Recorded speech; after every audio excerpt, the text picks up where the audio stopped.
So, hello guys, Alicia nyo. Nagbabalik ulit para sa ating panibagong video. So, mga minamahal, meron pong hamon itong si Harry Roque dito sa ating presidente at sa ating pamahalaang gobyerno. Alam nyo naman na itong si Baklitang Hitad ay nabinbinan na po ng warrant of arrest at nagtatago ngayon sa ibang bansa. Dahil nga po sa kasong human trafficking.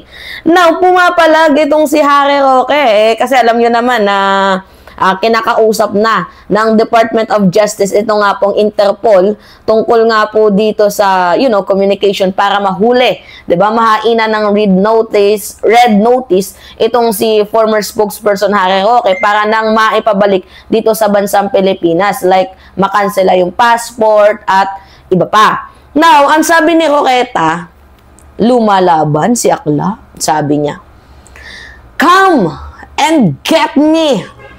Ready pala sila sa akin eh. Bakit hindi nila ako makuha? Alam niyo ba kung ano reply ni Atty. Claire Castro? Wait and see. Di ba ganyan noon katapang si Teves? Naalala ninyo, ganyan katapang si Teves. Ngunit nung nahuli, tingnan ninyo, umatras din ang buntot. Si Digong, ganyan din katapang before. Ano yung sabi ni former President Duterte? Ang tagal ng ICC, habang buhay pa ako, puntahan nyo na ako. 'Di ba? Ang tagal-tagal daw, bagal-bagal. Paano daw kung masyukti na daw siya, hindi na daw siya mahuli. Nung nahuli, sabi niya, I want to come back in our home, Philippines. That is my hometown. Ano ba yung ginawa ko para naman yan sa mamamayang Pilipino? Ganun sila katapang magsalita. Pero pag nandyan na mga minamahal, biglang nababahag yung buntot. Biruin nyo ito. Tinawag ba naman ni Roqueta na sinungaling din itong si DOJ tungkol sa asylum niya na denied ng Netherlands. So ngayon, panoodin natin itong balitang to.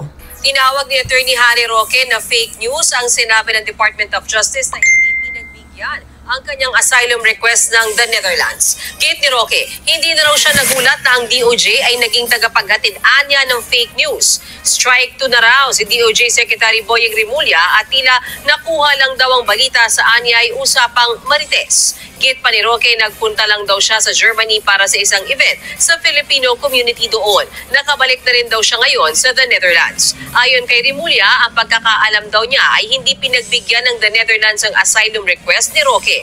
Oras naman daw na makansela ang kanyang pasaporte. Pwede na raw siyang ipahuli sa Interpol at pauwiin sa Pilipinas. Ang alam ko, hindi siya nabigyan ng asylum ng Netherlands. Kaya nasa Germany na ang pagbibigay nito kung sa pakasakali. So, hintayin natin. Basta yan, pwede naman file na extradition niya pagdating ng panahon. Mga kapatid, Mean Los Baños.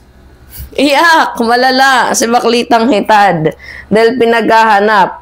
Kumbaga pinapalakas niya na lang yung loob niya, mga minamahal. Tapos ngayon, alam niyo ba kung anong ginagawa ni Roqueta ngayon? Oo, meron silang panibagong ganap, mga minamahal. Si House Speaker Martin Romualdez naman yung kanilang punteriya.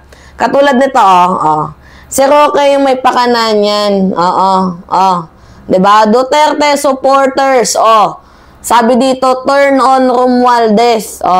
Nandyan din si Harry Roque mamaya-maya, mga minamahal. Gumawa sila ng live video. Ano ba yung tawag doon? Para ipamukha sa taong bayan na deserve na daw ni House Speaker Martin Romualdez na mag-resign sa pwesto. Yung kanilang grupo, mga minamahal na tawag dito, hanapin ko Yung grupo nilang tawag dito, Kongreso ng Bayan, kung tawagin. Yan po ay isang Grand Assembly of Nothing. Oo, mga minamahal, fake yan. Tapos, forced din yan. Pinilit lang yung mga a-attend dyan. Diba? Sa madaling sabi, fundamentally useless yung ginagawa nitong mga kupal na to. Oo. Kasi alam nyo, bakit ba kayo mag-aaksayan ng oras? Hindi, tanong ko lang sa mga atin dyan, ba't nyo pag-aaksayangan yung oras nyo para naman sa taong walang kwenta, yung pinaglalaban ninyo? Diba yung isa nagtatrabaho, ano pang sabi niya, ni Princess Abante? Mas okay na tawaging tambaloslos kaysa magnanakaw. Di ba mga minamahal? Ano yung pinaglalaban nitong mga taong to? Ito, ayan o. Bring him home. Ano yung pinaglalaban nitong mga taong to? Tingnan nyo, tinawanan nga lang mga minamahal. Mas madami pa yung haha-react. See? Di ba? Pinagtawanan. Kasi nakakatawa naman talaga. Bring him home daw, si FPRRD. Di ba? Alam nyo kung ano yung pinaka-importante na dapat gawin ng isang public official is yung accountability para sa mamamayang Pilipino. 'Di ba? Si Digong hindi nagawa yung accountability na yun. Wala accountability si Digong. Transparency, ang daming confidential funds. 'Di ba? Pinaglalaban niya si Digong na ang daming krimen na ginawa. For what? Tapos ipaparesign niyo si House Speaker Martin Romualdez. For what reason? Yung isa nagtatrabaho, yung isa ang daming krimen. Kaya nga taas ng standard ng mga Pilipino eh. Ayaw sa magnanakaw pero sumusuporta sa mga magnanakaw. 'Di ba? So paano makakakuha ng hustisya? Yung mga kababayan natin Pilipino na binaboy, 'di ba? Na niyurak, 'di ba? Yung justice sana must be uphold. 'Di ba? Uplift. Lalo pat sa mga mahihirap na hindi nabigyan ng hustisya dahil sa maling pamamalakad ng war on drugs ni Digong. Katulad din ni Sara. Sara should face the trial. 'Di ba? Ang kailangan dito, public accountability, transparency. Itong grupong to, matanong ko lang ha, mga minamahal, itong grupong to, hindi kaya't may kinalaman din to sa korupsyon? Ako'y nagtatanong lamang, itong grupong to, sa tingin ninyo, mga minamahal, may kinalaman din ba kaya to sa korupsyon na nangyayari nung panahon ni Duterte, kaya gusto nilang mapauwi, or involved sa mga hindi magandang kalakaran? Nagtatanong lamang po tayo dito, mga minamahal. Di ba, bring him home? Yung mga yung mga free time ninyo, make it worthy. To be honest, gawin ninyong, diba? Worthy things, yung mga free time ninyo. Diba, kaysa naman yung pumupunta kayo sa mga rally na wala naman din kayong maasahan, diba, sa rally na may mga political affairs. You know what I mean, mga minamahal? Yung rally na pinupuntahan nila, like, wala namang mapapala para sa buhay nila. Dapat yung mga free time ninyo, spend nyo na lang sa family time, banding kayo, 'di ba?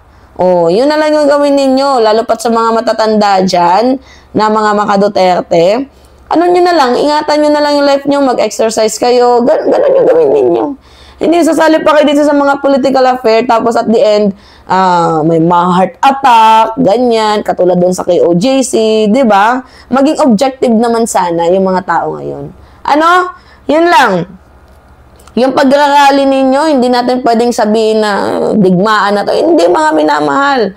Ina-uphold lang natin dito yung rule of law and due process. And no one is above the law. Tandaan ninyo. Alright, mga minamahal. Anyway, it's me again, Alicia ninyo. At nagbabalik muli para sa ating panibagong video. Pahingin lang po ako ng comments, likes, and share. And also, don't forget to click the subscribe and hit notification bell, mga minamahal, for more updates.